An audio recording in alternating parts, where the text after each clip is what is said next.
Hi, this is Amy K. Watson, and I coach talented, brilliant, tender-hearted professionals to discover their destiny, own their power, and live their purpose with humor, courage, and compassion, even in a corporate environment.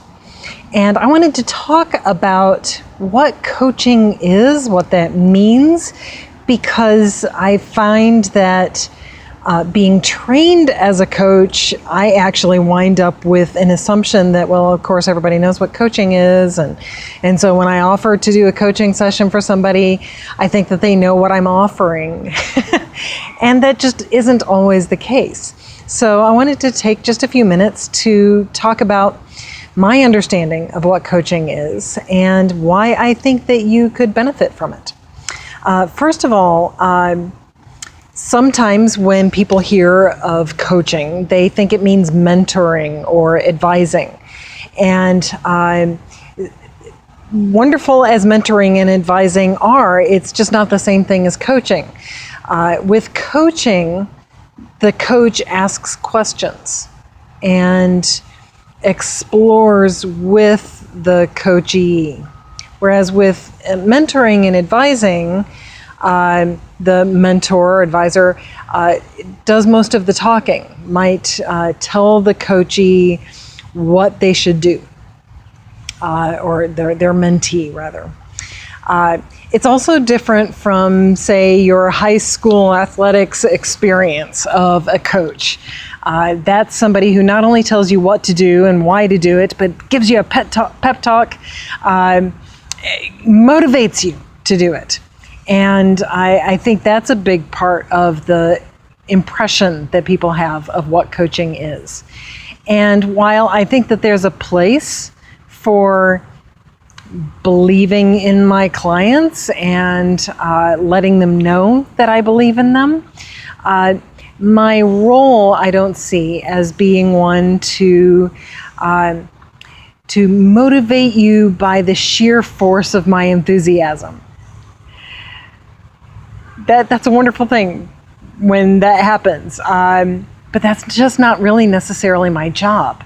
My job is more to help you discover, help you interpret, help you consider and think things through. Another thing that coaches are sometimes mistaken for is therapists. And there's certainly some things that coaching and therapy have in common in terms of asking questions and listening to the answers, and it being an environment in which a lot of caring is communicated. But one of the major differences between coaching and therapy is that in therapy there's an assumption that you've got a problem that you need to work on, and you may need some healing. You might be feeling broken or damaged in some way, and so there's an effort to uncover that and heal it. Coaching actually has a very different approach, a different set of assumptions, and in coaching we assume that what you're bringing to coaching is something that you want to take to the next level. You are whole. You don't necessarily need healing. At least that's not what you're coming to us for. So we come at this from a perspective that you're fine. You're totally fine, and you have something that you want to work on, which is cool, that's exciting, and we can work on it together. But it's like setting a goal and making a plan for how to achieve that goal and figuring out what are the things that are getting in our way, generating some options for, okay, if I've got an obstacle, what are some ways to get around that obstacle, and just kind of figuring out what's the way forward. Now, there's different kinds of coaching, or at least different kinds of outcomes that coaching might go for. One is called transactional and the other is called transformational. So both of these come under coaching.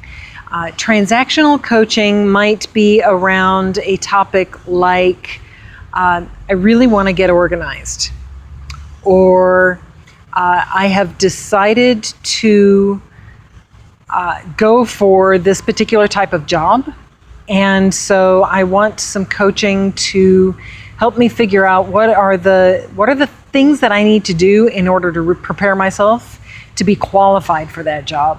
How do I prepare a plan so that I can approach that with confidence? Transformational coaching, however, is about kind of our general approach. So with transformational coaching, we look more at the patterns. So what has been coming up more and more frequently?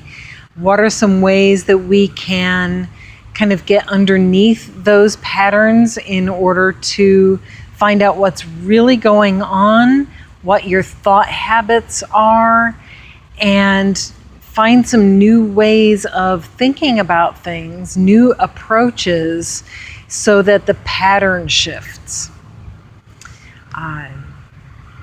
So things like an emotional experience that seems to keep recurring. Feeling like, if you feel like you've got authority issues, or if you feel like you keep sabotaging your success, or if you know that you have a fear of failure or a fear of success, those are the kinds of things that then become the transformational coaching areas. And both of them are totally equally valid. I could have a single client who 1 week will come with an interest in talking about transformational issues, and the next week will be more interested in talking about something very transactional and just kind of a one and done, let's take care of this because this is what I'm dealing with this week. Not all issues are really easily put into one or the other. So for instance, you might think that losing weight would be a very transactional kind of thing because it's really just about exercising more and eating less. However, when there are patterns of overeating or patterns of not exercising, even though you know that you need to exercise, those can be really good, fruitful areas of exploration for transformational coaching. All right, so that's everything that I wanted to bring to you today. If you have something that you would like to work on and you're not sure if coaching is right for you, but you'd like to kind of talk about it and see if it might apply to what you're thinking about, feel free to reach out to me. We can have just like a 20 or 30 minute conversation and see what's going on for you, and I'll give you my best